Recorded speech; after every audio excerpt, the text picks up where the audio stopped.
الحمد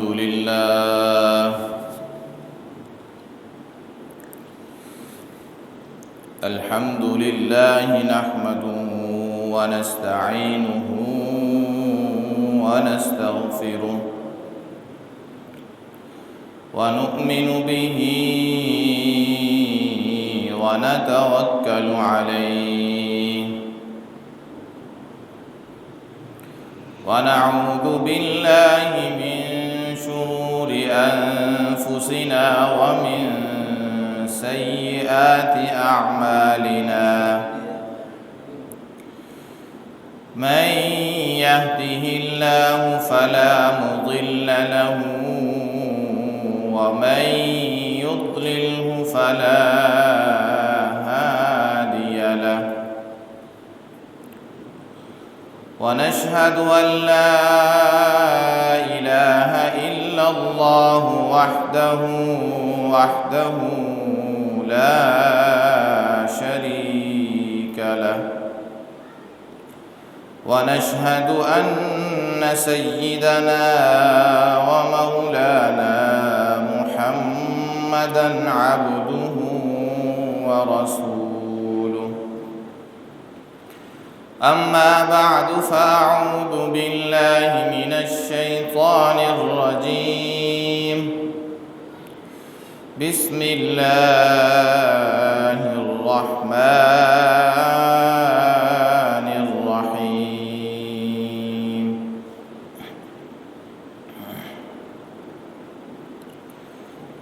ألم يجدك يتيما فآوى ووجدك ضالا فهدى ووجدك عائلا فأغنى صدق الله العظيم وصدق رسوله النبي الكريم ونحن على ذلك لمن الشاهدين والشاكرين والحمد لله رب العالمين إن الله وملائكته يصلون على النبي يا أيها الذين آمنوا صلوا عليه وسلموا تسليما اللهم صل على محمد وعلى آل محمد كما صليت على إبراهيم وعلى آل إبراهيم إنك حميد مجيد اللهم بارك على محمد وعلى آل محمد كما باركت على إبراهيم وعلى آل إبراهيم إنك حميد مجيد رب اشرح لي صدري ويسر لي أمري واحلل عقدة من لساني يفقه قولي سبحان ربك رب العزة عما يصفون وسلام على المرسلين والحمد لله رب العالمين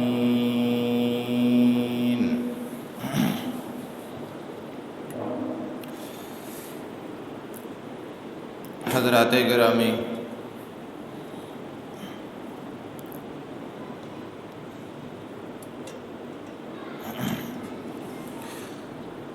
اس وقت آپ احباب کے سامنے قرآن مجید کی ایک مشہور سورت ہے سورۃ الضحیٰ۔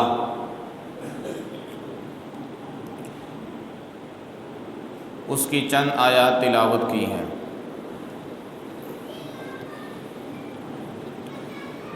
چونکہ آج ماہ رمضان المبارک کی 17 تاریخ ہے، اس ماہ مبارک میں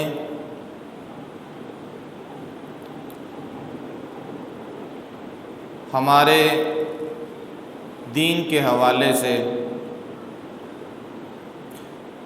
کچھ ایسی شخصیات منسوب ہیں کہ جن کی زندگی کا ماہ رمضان المبارک کے ساتھ ایک خاص تعلق ہے، اور اسی تعلق کی بنا پر ماہ رمضان المبارک میں ان کا ذکر کرنا مناسب معلوم ہوتا ہے۔ اسی کے پیش نظر آج آپ احباب کے سامنے اس کا تذکرہ کیا جائے گا۔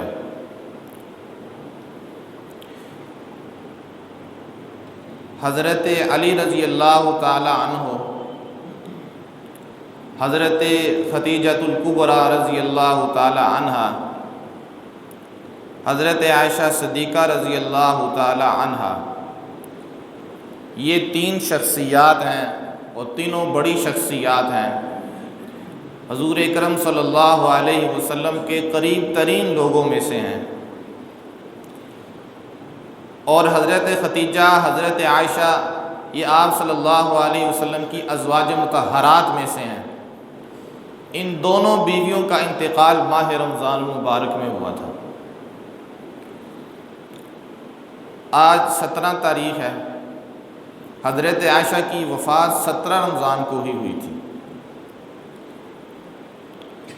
حضرت خدیجۃ الکبریٰ رضی اللہ تعالی عنہا کی وفات 11 رمضان کو ہوئی تھی، اور حضرت علی المرتضیٰ رضی اللہ تعالی عنہ کی شہادت 21 رمضان مبارک کو ہوئی تھی۔ لیکن 21 رمضان مبارک کو جو ان کی شہادت ہوئی تھی، لیکن ان کے اوپر حملہ وہ 17 رمضان کو ہی ہوا تھا۔ تو 17 رمضان مبارک سے بڑی یادیں منسوب ہیں۔ جنگ بدر بھی 17 رمضان کو ہوئی تھی، وہ گزشتہ جمعہ آپ سن چکے ہیں۔ حضرت حسن رضی اللہ تعالی عنہ، جو حضرت علی اور حضرت فاطمہ الزہرا رضی اللہ تعالی عنہ کے بیٹے اور حضور اکرم صلی اللہ علیہ وسلم کے نواسے ہیں، ان کی پیدائش ماہ رمضان کو ہوئی تھی۔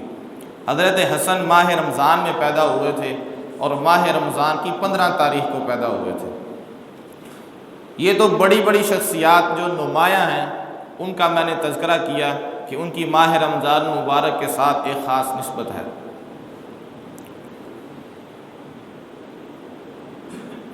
اور ہم اگر اپنی بات کریں تو ہمارا ملک پاکستان بھی ماہ رمضان مبارک کو ہی معرض وجود میں آیا تھا۔ تھی تو وہ 14 اگست، لیکن اگر چاند کے کیلنڈر کے اعتبار سے دیکھا جائے تو وہ ماہ رمضان مبارک تھا۔ تو چونکہ اتنی ساری چیزیں اس کے ساتھ منسوب ہیں، تو اس وقت میں آپ کے سامنے صرف 3 شخصیات کا اختصار کے ساتھ ذکر کروں گا، حضرت عائشہ، حضرت خدیجہ اور حضرت علی المرتضیٰ رضی اللہ تعالی عنہم۔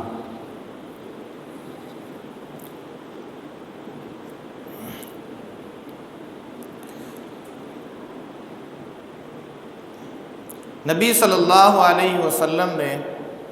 ارشاد فرمایا کہ پہلی امتیں جو گزر چکی ہیں، ان امتوں میں سب سے بہترین عورت مریم بنت عمران ہے۔ جو عورتیں گزر چکی ہیں، ان عورتوں میں سے سب سے بہترین عورت مریم بنت عمران، اور یہ مریم کون ہے؟ حضرت عیسیٰ علیہ السلام کی والدہ۔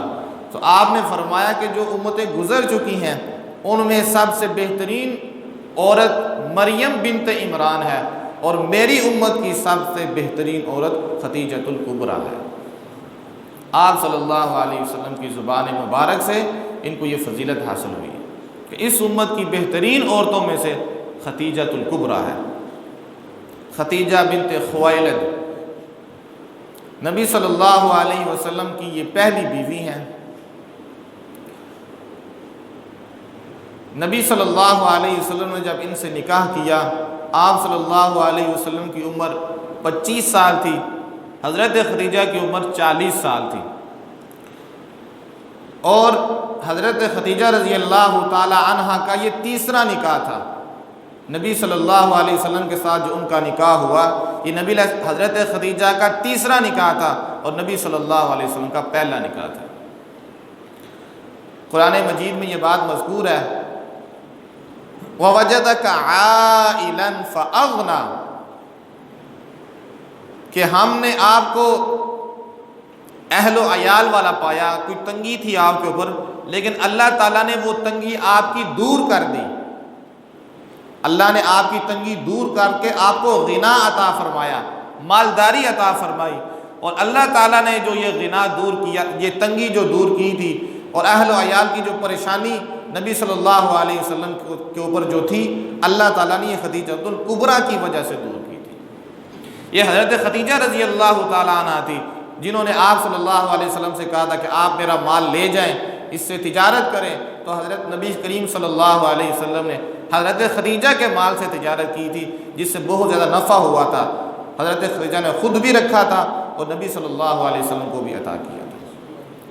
اور پھر آخر کار حضرت خدیجہ نے آپ صلی اللہ علیہ وسلم سے شادی کر لی، تو پھر تو سارے معاملات ہی حل ہو گئے۔ وہ تو پھر ظاہر ہے خامند کی چیز، بیوی کی چیز ایک ہی چیز ہوتی ہے، اس میں تو پھر تفریق ہی نہیں ہوتی، وہ اسی طرح ہی پھر زندگی بسر کرتے ہیں۔ تو اللہ تعالیٰ نے حضرت خدیجہ الکبریٰ رضی اللہ تعالی عنہا کی وجہ سے ہمارے نبی صلی اللہ علیہ وسلم کی تنگی کو دور کیا تھا۔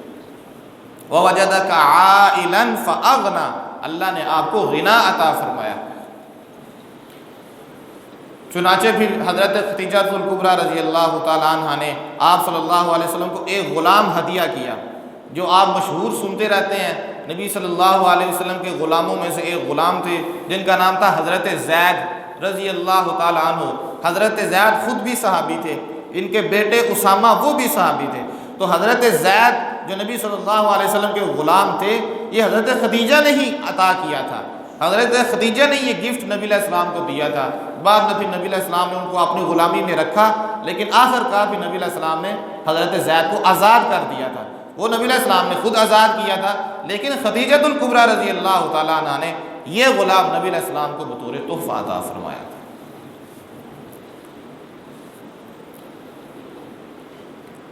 پھر نبی علیہ السلام نے حضرت زید کو آزاد کر دیا، اور نبی علیہ السلام ان سے بڑی محبت کرتے تھے، اور اسی محبت کی وجہ سے پھر لوگوں کے درمیان یہ بات مشہور ہوگی کہ یہ زید محمد صلی اللہ علیہ وسلم کا بیٹا ہے، زید بن محمد کہا جانے لگا۔ پھر وہ اللہ تعالیٰ نے آیات اتاری کہ جو بھی آدمی ہے اس کو اس کے باپ کی طرف ہی منسوب کیا جائے، کسی اور کی طرف منسوب نہ کیا جائے۔ چنانچہ پھر زید بن محمد ہٹا دیا گیا اور زید بن حارثہ کہا جانے لگا، لیکن نبی علیہ السلام کو ان سے بڑی محبت تھی۔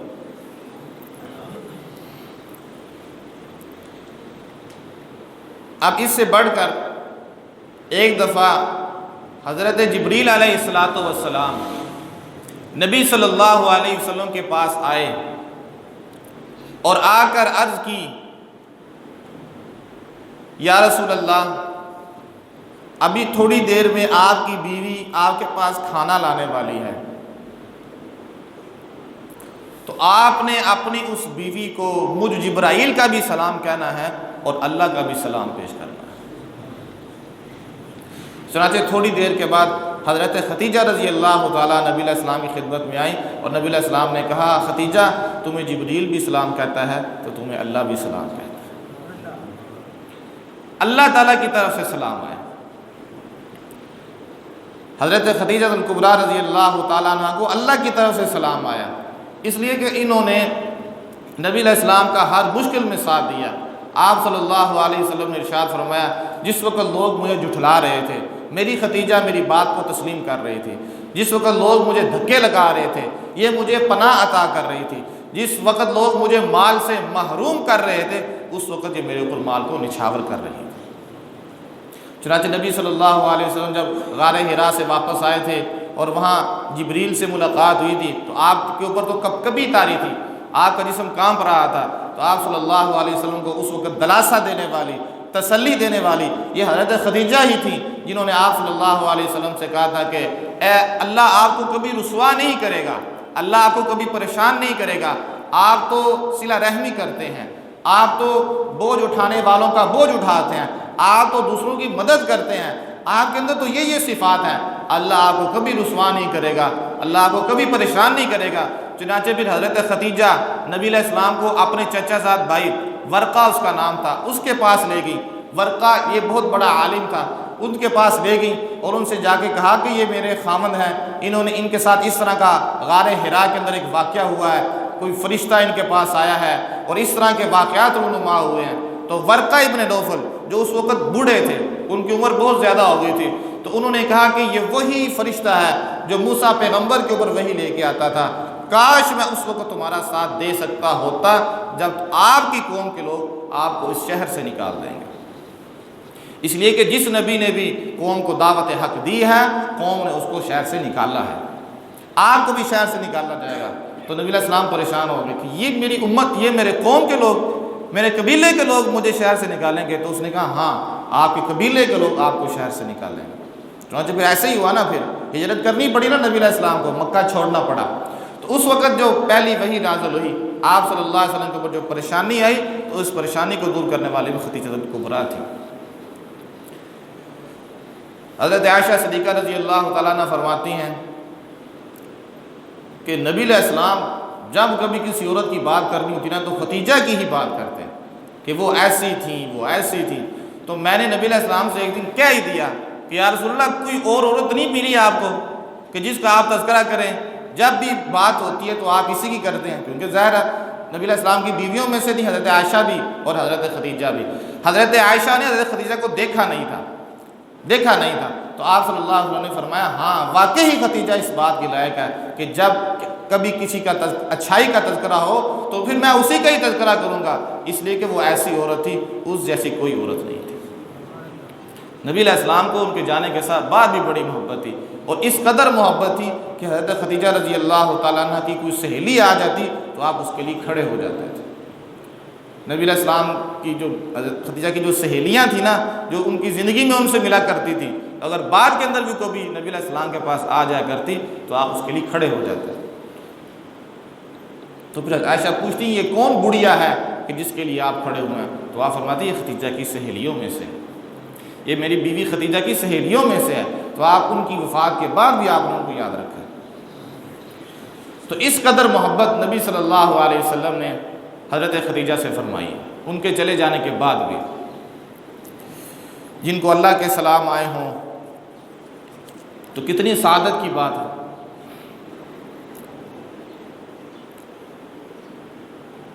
نبی علیہ السلام کے اوپر اسلام لانے والوں میں سے سب سے پہلے اس عورت نے اسلام قبول کیا۔ نبی علیہ السلام کے اوپر ایمان لانے والوں میں سے سب سے پہلے حضرت خدیجہ نے ایمان لایا تھا۔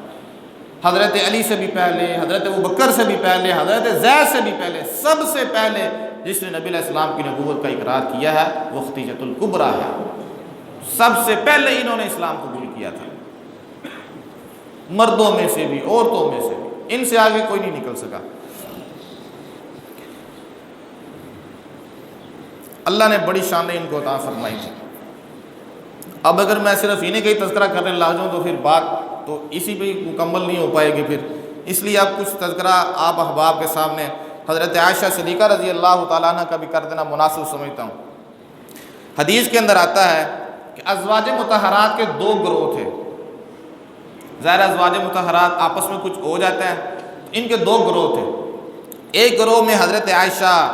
حضرت حفصہ، حضرت صفیہ، حضرت سودا رضی اللہ عنہن یہ تھیں، اور باقی حضرت ابو سلمہ، ام سلمہ، اور باقی جو ازواج مطہرات تھیں وہ دوسری طرف تھے۔ حضرت عائشہ، حضرت حفصہ، حضرت صفیہ، حضرت سودا یہ ایک طرف تھی۔ اب جو نبی صلی اللہ علیہ وسلم کے صحابہ تھے ان کی یہ عادت تھی کہ وہ نبی علیہ السلام کے پاس کھانے کے لیے کوئی چیز بھیجتے، کوئی ہدیہ بھیجتے۔ تو صحابہ کی عادت تھی کہ وہ نبی علیہ السلام کو ہدیہ اس وقت بھیجتے جب باری حضرت عائشہ کی ہوتی۔ جب باری حضرت عائشہ کی ہوتی تو اس وقت صحابہ جو ہے نا نبی علیہ السلام کو ہدیے بھیجتے، تحفے بھیجتے۔ تو حضرت ام سلمہ رضی اللہ تعالیٰ عنہ نے باقیوں سے کہا کہ انہوں نے مشورہ کیا کہ یہ جو تحفے آتے ہیں نا یہ عائشہ کی باری کے اندر آتے ہیں، تو نبی علیہ السلام سے کہا جائے کہ یہ جو آپ کے اصحاب ہیں ان کو کہا کریں کہ جس کی باری ہو تحفے بھیج دیا کریں، ایسے نہ کیا کریں کہ عائشہ کی باری ہوتی ہے تو پھر کبھی دودھ آ رہا ہے، کبھی کھجوریں آ رہی ہیں، کبھی ستو آ رہے ہیں، یہ عائشہ کی باری میں کیوں آتے ہیں؟ چنانچہ نبی صلی اللہ علیہ وسلم کے سامنے یہ جو دوسرا گروہ تھا انہوں نے ام سلمہ کو آگے کیا کہ ام سلمہ تم جاؤ۔ چنانچہ ام سلمہ رضی اللہ تعالی عنہ نبی علیہ السلام کے پاس آئی اور کہا یا رسول اللہ آپ اپنے صاحب کو کہیں کہ اس طرح نہ کیا کریں کہ جب عائشہ کی باری ہوتی ہے تو پھر یہ تحفے بھیجنا شروع کر دیتے ہیں اور باقیوں کی باری میں یہ کوئی چیز نہیں بھیجتے، تو آپ ان کو ذرا سمجھائیں۔ تو نبی علیہ السلام نے فرمایا عائشہ کے بارے میں مجھے تکلیف نہ دو، عائشہ کے بارے میں مجھے تکلیف نہ دو، اس لیے کہ میں اس کے بستر پر ہوتا ہوں، جبریل اس وقت بھی وحی لے کر آ جاتا ہے، تو اس کے بارے میں مجھے تکلیف نہ دو۔ اب صحابہ کو میں پابند نہیں کر سکتا کہ وہ فلاں کی باری ہو تو بھیجیں، فلاں کی، میں جب جیسا ان کی مرضی ہے وہ بھیجیں، یہ تو کسی کو پابند نہیں کر سکتا۔ چنانچہ پھر ازواج مطہرات نے پھر بس نہیں کی، حضرت فاطمہ کو آگے لگا دیا۔ اب حضرت فاطمہ سے نبی علیہ السلام کی محبت اپنی جگہ پر، وہ ان کی بیٹیوں میں سے تھیں، لخت جگر تھیں۔ آپ نے فرمایا جس نے فاطمہ کو دکھ دیا اس نے مجھے دکھ دیا، تو اب حضرت فاطمہ کو آگے کر دیا رضی اللہ تعالیٰ عنہ کہ آپ جا کے کہیں کہ یا رسول اللہ اپنے اصحاب کو سمجھائیں کہ عائشہ کی باری ہوتی ہے تو تحفے بھیجنا شروع کر دیتے ہیں، یہ اس طرح کا خاص رویہ نہ رکھیں، جس کی باری ہو تحفے بھیج دیا کریں۔ تو پھر حضرت فاطمہ رضی اللہ تعالیٰ عنہ نے اپنے والد حضور اکرم صلی اللہ علیہ وسلم سے عرض کی کہ آپ اپنے اصحاب کو سمجھائیں کہ اس طرح وہ تخصیص نہ کریں، جس کی باری ہو وہ ہدیہ بھیج دیا کریں۔ تو نبی علیہ السلام نے بڑی خوبصورت بات ارشاد فرمائی، آپ نے فرمایا فاطمہ تم یہ نہیں چاہتی کہ جس سے تمہارا باپ محبت کرتا ہے تم بھی اس سے محبت کرو، تم یہ نہیں چاہتی؟ انہوں نے کہا میں چاہتی ہوں۔ تو پھر فرمایا عائشہ سے محبت کیا کرو، عائشہ سے محبت کیا کرو، تو میں جو اس سے محبت کرتا ہوں تو تم مجھے کیوں کہتے ہو کہ یہ پابندی لگائیں صحابہ کے اوپر کہ وہ آپ کو اس باری میں ہدیہ نہ دیا کریں، مجھے اس کے بارے میں تکلیف نہ دو؟ کیا تم اس بات کو پسند نہیں کرتی کہ جس سے میں محبت کروں تم بھی اس سے محبت کرو؟ اب یہ کس کے اندر ہمت ہے کہ وہ یہ کہے کہ یا رسول اللہ آپ نے محبت کرنی ہے کرو، ہم نے نہیں کرنی؟ یہ کسی کے اندر جرت ہے کہ وہ یہ کہ کسی کے اندر جرت نہیں ہے؟ تو پھر فاطمہ نے کہا یا رسول اللہ جس سے آپ محبت کرتے ہیں ہم بھی اس سے محبت کرتے ہیں۔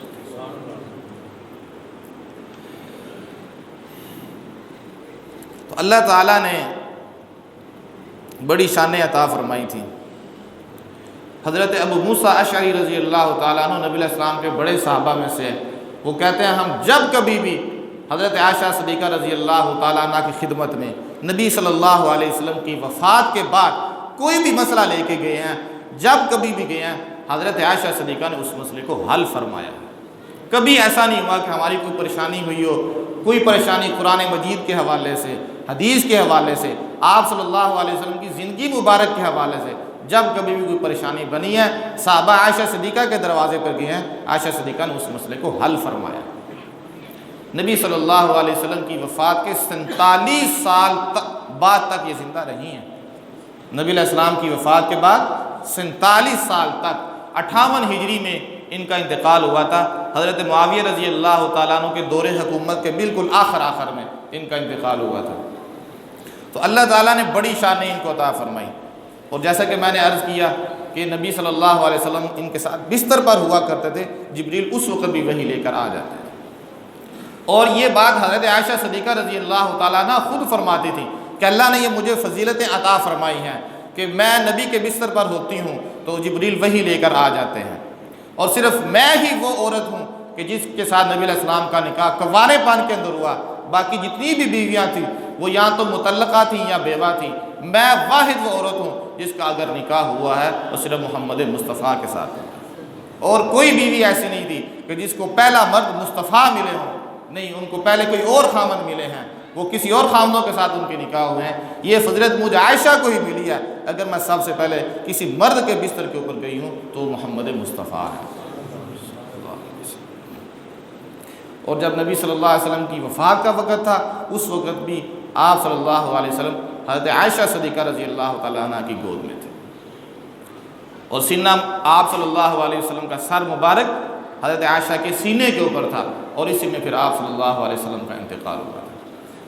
تو یہ باتیں ساری کی ساری حضرت عائشہ صدیقہ اپنی خصوصیات میں گنوایا کرتی تھی کہ میرے گھر میں، میری گود میں، میرے سینے کے اوپر سر رکھ کر ہمارے نبی کا انتقال ہوا ہے، اور میرے نبی وہ نبی ہیں کہ اللہ تعالیٰ نے میرے لعاب کو اور حضور اکرم صلی اللہ علیہ وسلم کے لعاب کو ایک ہی جگہ پر جمع کر دیا، اور یہ اللہ تعالیٰ نے اس دن جمع کیا تھا جو ہمارے نبی کی دنیا کا آخری دن تھا۔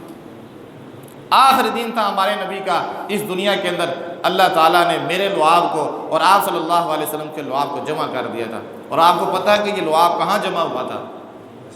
مسواک پر جمع ہوا تھا۔ نبی حضرت عائشہ صدیقہ رضی اللہ تعالیٰ عنہ کے ایک بھائی تھے حضرت عبد الرحمن، وہ نبی علیہ السلام کے پاس آئے تھے تو ان کے ہاتھ میں مسواک تھی، تو آپ صلی اللہ علیہ وسلم کے اندر شوق پیدا ہوا کہ میں مسواک کروں، لیکن وہ مسواک تھی سخت، اور آپ صلی اللہ علیہ وسلم اس وقت آپ بیمار تھے، اس وقت وہ سختی سے مسواک نہیں کی جا رہی تھی، تو پھر حضرت عائشہ صدیقہ رضی اللہ تعالیٰ عنہ نے وہ مسواک کی، مسواک اس طرح کر کے کہ اس کو نرم کیا، اس کی سختی کو ختم کیا، جب وہ نرم ہوگی پھر وہ مسواک نبی علیہ السلام کو عطا فرمائی، تو جب نبی علیہ السلام نے وہ مسواک کر لی تو عائشہ کا لعاب اور ہمارے نبی کے لعاب کو اللہ تعالیٰ نے ایک جگہ جمع کر دیا۔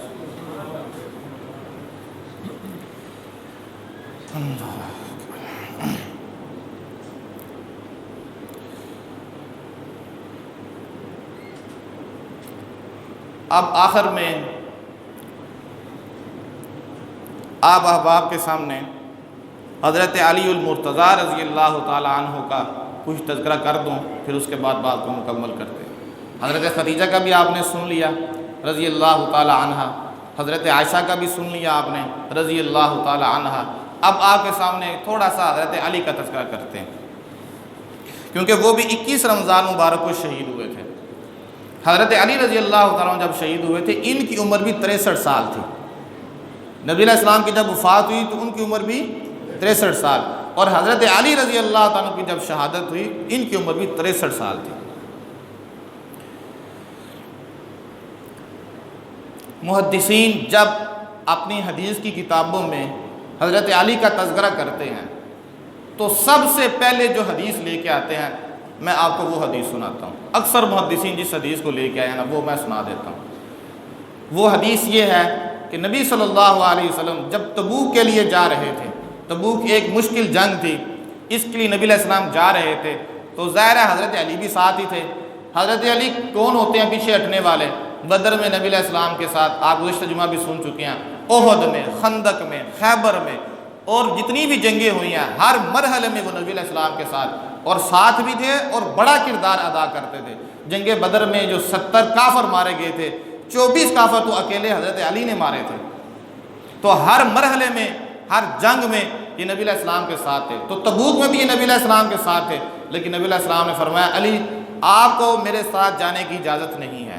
آپ مدینہ کے اندر رہیں گے، آپ میری جگہ نمازیں پڑھائیں گے، آپ میرے مصلی کے اوپر کھڑے ہو کے لوگوں کو دین کی طرف رہنمائی کریں گے اور نمازیں پڑھائیں گے، آپ میرے ساتھ نہیں جائیں گے۔ تو حضرت علی تو پریشان ہو گئے، یا رسول اللہ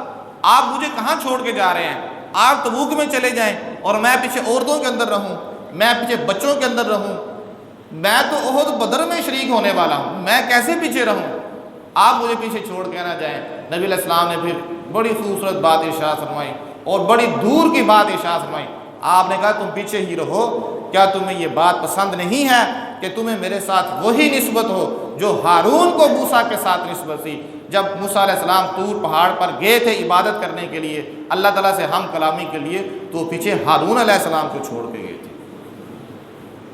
وہ ہارون کو چھوڑ کے گئے تھے، میں تمہیں چھوڑ کے جا رہا ہوں، تو کیا تمہیں یہ بات پسند نہیں ہے کہ تمہیں میرے ساتھ وہی نسبت حاصل ہو جائے جو ہارون کو موسیٰ کے ساتھ نسبت حاصل تھی؟ مگر میرے بعد نبی کوئی نہیں ہے، ہارون موسیٰ کے بعد ہارون نبی بنے تھے لیکن میرے بعد نبی کوئی نہیں ہے، تو کیا تم اس بات کو پسند نہیں کرتے کہ تمہیں اتنی بلند نسبت حاصل ہو جائے؟ انہوں نے کہا کیوں نہیں پسند کرتا، ہارون کی موسیٰ کی نسبت تو بہت بڑی ہے، حضرت ہارون حضرت موسیٰ کے بھائی ہیں۔ تو پھر حضرت علی پیچھے رہ گئے۔ جب نبی علیہ السلام نے اتنی بڑی بشارت سنائی تو یہ وہ حدیث ہے جو محدثین جب حضرت علی کا تذکرہ کرتے ہیں نا تو سب سے پہلے یہ حدیث لے کے آتے ہیں کہ نبی علیہ السلام نے اتنا بلند مقام عطا فرمایا کہ علی تمہیں میرے ساتھ وہی نسبت حاصل ہے جو ہارون کو موسیٰ کے ساتھ ہے۔ تو پھر حضرت علی پیچھے رہے، پھر نمازیں پڑھائی، وہ جتنا پھر کیونکہ تبوک کا سفر کافی لمبا بھی تھا، آپ پھر جتنی دیر گئے تبوک کا سفر کیا تو پھر مدینہ حضرت علی کے حوالے کر کے گئے تھے۔ اور اس کے بعد دوسری بات، اب میں آپ کو وہ فضیلت بتانے لگا ہوں کہ اس فضیلت کو حاصل کرنے کے لیے صحابہ بھی کوشش کر رہے تھے کہ یہ ہمیں مل جائے، یہ ہمیں مل جائے، یہ فضیلت تو ہمیں مل جائے۔ حضرت عمر جیسے شخصیت، حضرت عمر فاروق رضی اللہ تعالیٰ جیسی شخصیت، وہ خواہش کرتی تھی کہ یہ رتبہ مجھے مل جائے، یہ فضیلت مجھے مل جائے، لیکن وہ فضیلت علی کے حصے کے اندر آئی۔ نبی صلی اللہ علیہ وسلم نے جنگ خیبر کے موقع میں فرمایا تھا، جب مسلمانوں سے ایک قلعہ فتح نہیں ہو رہا تھا، آپ صلی اللہ علیہ وسلم نے فرمایا کہ یہ جو جھنڈا ہے یہ کل میں ایک بندے کو دینے لگا ہوں، ایک بندے کو، اس کا نام نہیں لیا، آپ نے فرمایا یہ جھنڈا میں نے ایک بندے کو دینا ہے کل، وہ بندہ ایسا ہے جو اللہ اور اس کے رسول سے محبت کرتا ہے اور اللہ اور اس کا رسول اس بندے سے محبت کرتا ہے۔ محبت تو ساری کرتے ہیں اللہ سے، سب اللہ سے محبت کرتے ہیں، لیکن نبی جس کو کہہ دے کہ یہ اللہ سے محبت کرتا ہے، اور نبی علیہ السلام جس کو کہہ دیں کہ اللہ اس سے محبت کرتا ہے، نبی علیہ السلام یہ کہہ دیں کہ اللہ اس سے محبت کرتا ہے، اللہ کا رسول اس سے محبت کرتا ہے، یہ بہت بڑی بات تھی، اور یہ بات نبوت کی زبان مبارک سے نکلی ہوئی تھی، کسی عام بندے کی زبان سے نہیں، نبوت کی زبان مبارک سے بات نکلی تھی کہ اللہ اور اس کا رسول اس سے محبت کرتا ہے، کل میں اس کو جھنڈا عطا کروں گا۔ جب رات ہوئی تو صحابہ کی نیندیں اڑ گئی کہ یہ جھنڈا کس کو ملے گا، ہر ایک کی خواہش۔ حضرت عمر فاروق رضی اللہ تعالیٰ کہتے تھے کہ کبھی مجھے کسی عہدے کی لالچ نہیں کہ یہ عہدہ مجھے مل جائے، لیکن اس رات تو میں بھی پریشان تھا، میں بھی تمنا کر رہا تھا کہ یہ جھنڈا مجھے مل جائے، یہ جھنڈا تو مجھے مل جائے، یہ عہدہ مجھے مل جائے، یہ نبی علیہ السلام کی زبان مبارک سے اتنا بڑا اعزاز کہ مجھے مل جائے۔ لیکن جب صبح ہوتی ہے تو نبی علیہ السلام پوچھتے ہیں علی کدھر ہے،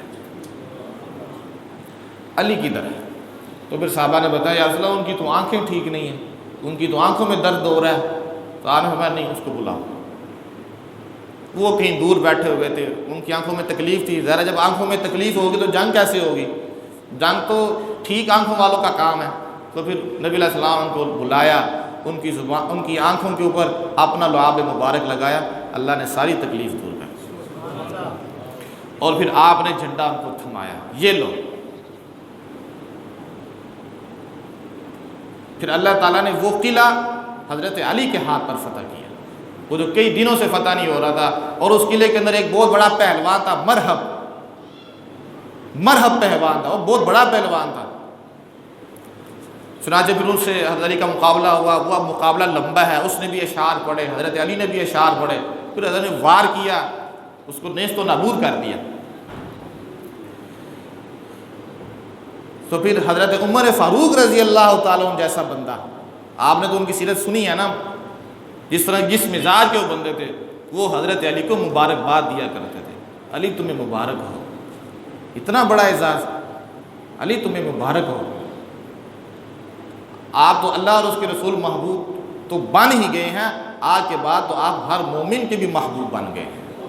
اس لیے کہ جس سے اللہ اور اس کا رسول محبت کرے گا تو کیا مجال ہے کہ مومن اس سے محبت نہ کرے۔ آپ تو ہر مومن اور مومنہ عورت کے محبوب بن گئے ہیں، اللہ اور اس کا رسول آپ سے محبت کرتا ہے، تو جب اللہ اور اس کا رسول آپ سے محبت کرے گا تو ہر بندہ مومن آپ سے محبت کرے گا۔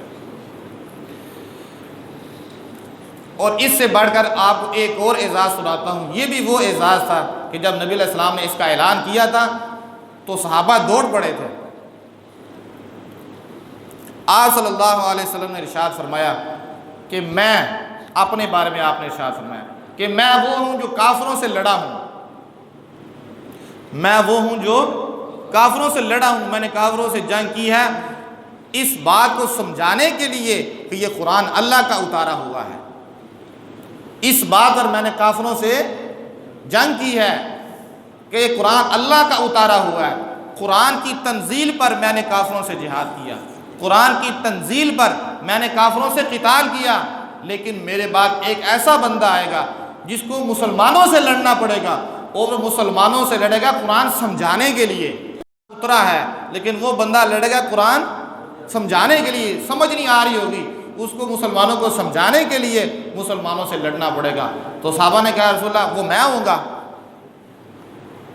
حضرت ابو بکر نے کہا یا رسول اللہ وہ میں ہوں گا، آپ نے فرمایا نہیں۔ حضرت عمر نے کہا میں ہوں گا، آپ نے فرمایا نہیں۔ اب اتنی بڑی یہ خوشخبری تھی، اتنی بڑی بشارت تھی کہ وہ کام جو نبی علیہ السلام فرما رہے میں نے کافروں کے ساتھ کیا، قرآن کی تنزیل پر، اس بات پر کہ قرآن اللہ کا اتارا ہوا ہے، میں نے کافروں سے جہاد کیا، لیکن میرے بعد ایک بندہ آئے گا وہ قرآن سمجھانے کے لیے، قرآن کی تشریح پر، قرآن کی تعویل پر وہ لوگوں سے قتال کرے گا۔ تو پھر لوگوں نے پوچھا رسول اللہ وہ میں ہوں گا، آپ نے فرمایا نہیں نہیں نہیں۔ تو پھر پوچھا کون ہوگا؟ تو آپ صلی اللہ علیہ وسلم نے فرمایا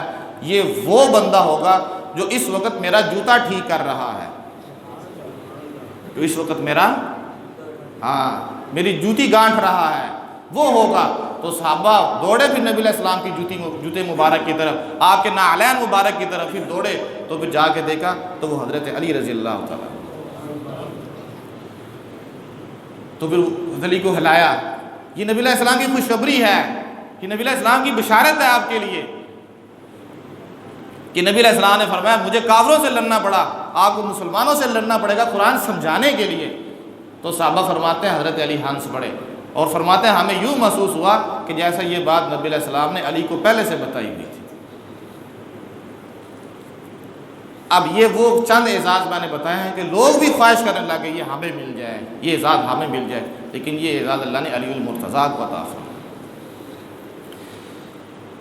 اللہ نے بڑی بہادری بھی عطا فرمائی۔ ظاہر ہے جب بھی بہادری کی بات ہوتی ہے تو حضرت علی کا نام آتا ہے، علم و فراست کی بات ہوتی ہے حضرت علی کا نام آتا ہے۔ تو یہ تین شخصیات تھیں کہ جن کی وفات اور شہادت حضرت عائشہ اور حضرت خدیجہ الکبریٰ رضی اللہ تعالیٰ عنہما، نبی علیہ السلام کی ازواج مطہرات میں سے، جن کا تذکرہ میں نے آپ کو پہلے سنا دیا، یہ ان کی وفات اسی ماہ رمضان میں ہوئی تھی۔ حضرت عائشہ کی وفات 17 رمضان کو ہوئی اور حضرت خدیجہ الکبریٰ رضی اللہ تعالیٰ عنہ کی وفات 11 رمضان کو ہوئی، اور حضرت علی المرتضیٰ رضی اللہ تعالیٰ عنہ کی شہادت 21 رمضان مبارک ہوئی۔ تو اس مناسبت سے میں نے ان تین احباب کا، ان تین شخصیات کا آپ کے سامنے تذکرہ کیا۔ اللہ تعالیٰ ان کے اوپر اپنی رحمت نازل فرمائیں، اللہ تعالیٰ ان کے درجات کو بلند فرمائیں، اور ہمیں بھی نیک لوگوں کے طریقے کے اوپر چلنے کی توفیق عطا فرمائے۔ وما علینا الا البلاغ۔